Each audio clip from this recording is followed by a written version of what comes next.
Hey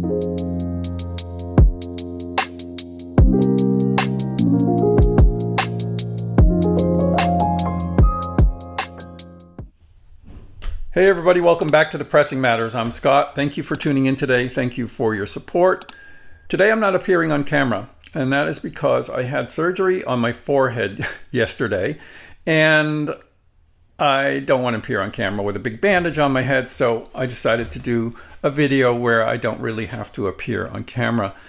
And these vinyl storage solutions, Resleeves, are building up. Usually I save these in boxes as I do them and show them to you before they go on my shelves. So we're going to flip through these and look at these. But the main thing of the video is going to be a demonstration at the end. I'm going to show you in a little more detail how I do the dual pocket system, particularly the gatefold, and using the paper cutter to create the center relief cut. So stay tuned if that is of interest to you. Some of the ones I did, well, one of the ones I had a problem with was this one. This one is so big and bulky, I couldn't really do it. It's a triple gatefold, a trifold, I guess you would call it. So it's just stuck in a sleeve. That one is still under construction. I can't figure that out. Also, these from Analog Productions, the ones that are 2x45 in a single sleeve, single jacket. These, are a little bit of a problem too. They're oversized, and you got to put both records on the back. So this, I definitely want this Ella in my collection, but I haven't figured out how to resleeve it yet. This is a similar type of sleeve to the Ella, but it came out earlier and it's much smaller. This one worked really well in a dual pocket sleeve. Both records go in the back and it worked fine. This is the Power of the Orchestra.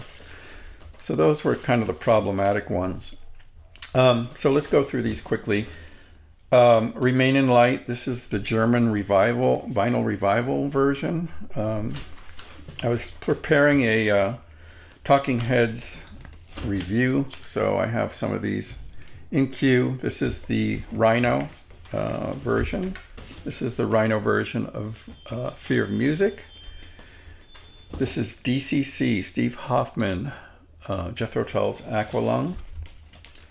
And some classical ones here. This is DCC Everest. So this was a small series that Steve Hoffman mastered of the early Everest titles. And this one is Stokowski conducting Strauss, Stokowski conducting Tchaikovsky. I've talked about these Testament reissues before. These are beautiful. This is Michael Rabin, but these are early violin recordings that Testament did with original labels. Really, really nice. This is Power of the Orchestra, another copy of it that I have. That's the Chesky. The next series is all is all Speaker's Corner. So this is Speaker's Corner Decas, and they look great when they're resleeved. Just beautiful. This is Barre's Arcana, a record that I will do a shootout on. I have several copies of that. Answer May, Bolero, another violin record. More orchestral music, Mozart Clarinet Concerto, Answer May doing the Rimsky-Korsakov works. This is another Mozart. And Answer May doing Firebird and Petrushka. All of those are great Speaker's Corner reissues. This is another Testament one, again, an early violin recording by Michael Rabin that originally appeared on Capitol. Original label, which is pretty cool. This is actually, I showed this once before, but I showed the reissue. This is the one I found in a thrift shop in mint condition. The original pressing. It's worth about $500. I got it for 50 cents. That was a good day. A lot of people don't know about this record. It's wonderful. It's called Strange Weather by Marianne Faithfull. And this is the Org 2x45, a wonderful record. This is the original pressing of Glory. This is a soundtrack by James Horner. And the sound is glorious on this. Wonderful record. I think it's been reissued a couple times, but something definitely worth checking out. This is a Loretta record, or one of the rarer ones. And I'm going to do an overview of all the Loretta titles soon. An overview of the label, so you'll see that soon. This is one of Mercury's organ recordings, Marcel Dupré. Wonderful record. That's the Speaker's Corner. This is the classic, Mercury of Chabrier, mastered by Wilma Cosart and Bernie Grunman. This is Speaker's Corner, Appalachian Spring, and Billy the Kid. Speaker's Corner also by Paul Perret, beautiful record. And this, I believe, is a classic. I don't think it's Speaker's Corner. I forget. One thing that you can do when you do this system is save your hype stickers and get them on there somehow. I have a friend that puts them on the inner sleeve so he can identify which pressing is which. And if you have multiple pressings with the same cover, that's helpful. And that's the last Speaker's Corner. This is great too. Then we have some from this side. A bunch of miscellaneous things. I was going to do a shootout of Who's Next. I had it kind of in the can, but I really came up unsatisfied. The three pressings that I had and the original that I heard, they didn't do it for me. So I abandoned the project until a better copy of Who's Next comes along. This is the MOV remix. This is a Tone Poet, wonderful one, Out of the Blue by Sonny Red. The Tone Poets are gatefold, so they work really well like this. Sometimes I put it on the back. Actually, this should be in the center, like this.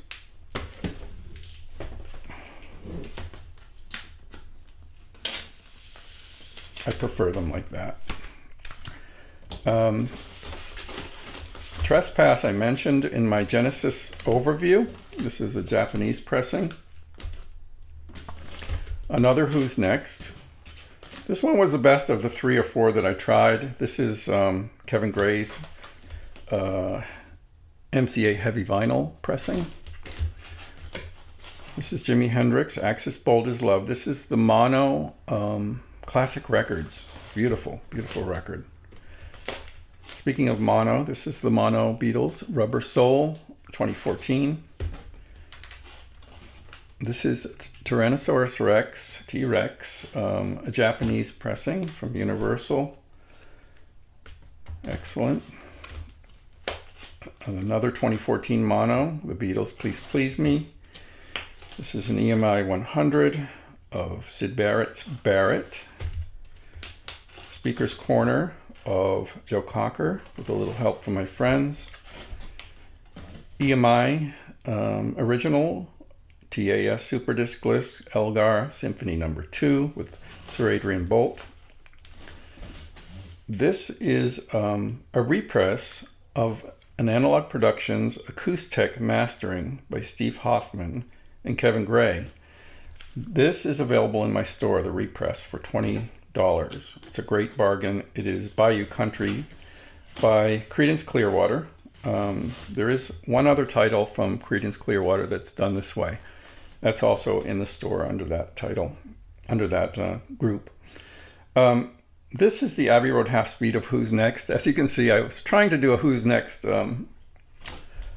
shootout. This was towards the bottom of the list, but I have it, so I'm keeping it. This is the magnificent Atlantic 75 series release of Genesis Selling England by the Pound. Probably going to be nominated for my reissue of the year. I just love it. It's so good. This review is out now. You Get More Bounce with Curtis Counts.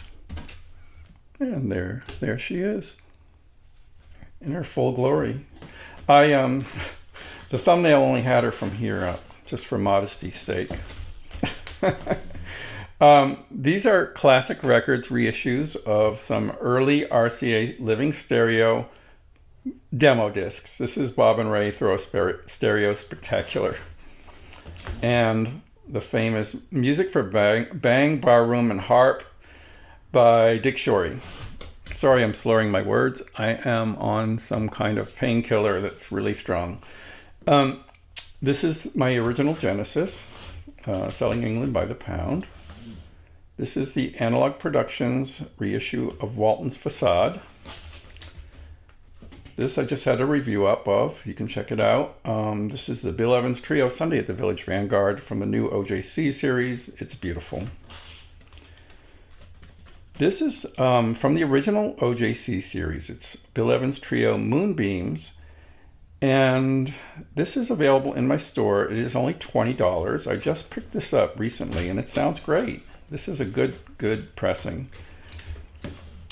This is Leroy Walks from the Contemporary series from Analog Productions, or Acoustic Sounds. Wonderful. I've been raving about the other titles in that series, and they're great. And then I have my three one-steps from Kraft. Relaxin' with the Miles Davis Quintet, Black Orpheus, and Eastern Sounds, Yusef Lateef. So let's go to the demo, and then I'll get back to you on the other end. Okay, so I'm gonna demonstrate again how to do a gatefold. This time for the Hendrix Band of Gypsies. In the previous video, I talked about cut sleeves and how I use the paper cutter to make the relief cut for one of the pieces that form the two-piece dual pocket gatefold. This paper cutter is really good. It was recommended to me by the person that introduced me to doing this. It's from a company called Carl.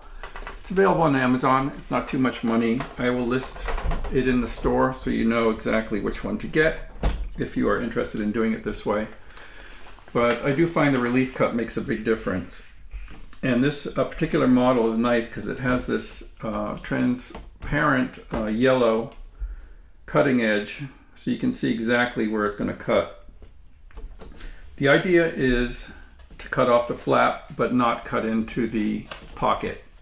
The fold of the pocket's right here, and if you cut that, you've ruined the sleeve. So that has to go underneath just enough so that you start to see it under the yellow, and then cut it like that. Let's see how we did. Yeah, it could have been a little closer, but it didn't damage the sleeve. It's still good. If you cut it too far, your hand will go right through there, so that's not good. So that is the back piece. And take the record, remove the record, remove anything that you might want to access. In this case, it's got a beautiful little booklet, but I've seen the booklet. I'm going to keep it inside, sealed away. And this is how you do this. So you open the gatefold, you take your cut piece, and the cut piece, the idea is for the tape to be on the back. Let me get this out of the way so it's not confusing you. Okay, so just get it in like this and draw it across like that. And that should land right in the center and fold perfectly. Okay, good. The tape is on the back. Then you take the other piece, and this time the tape, you want the tape to end up on the inside of the gatefold. So it goes like this. Pull it towards you, tight, and flip it over. Now, when you lift the tape, oh my God, okay. lift the tape. When you put your thumbs on the tape, you can kind of pull that piece up towards the other and fold this over tight. So you get a tight seal around the spine, which is beautiful. And everything is like that, perfect. Really looks great. And what I do is, I'm not going to put this in a vinyl storage solution sleeve right now, but I put this in the front pocket, inside front pocket like that. So that would be your finished gatefold. Push it down to release any air, and that is how you do it. Looks great. Hope that clarified things a bit for you. I hope you enjoyed this. Until next time, I'm Scott for the Pressing Matters. Thank you so much for watching, and have a great day.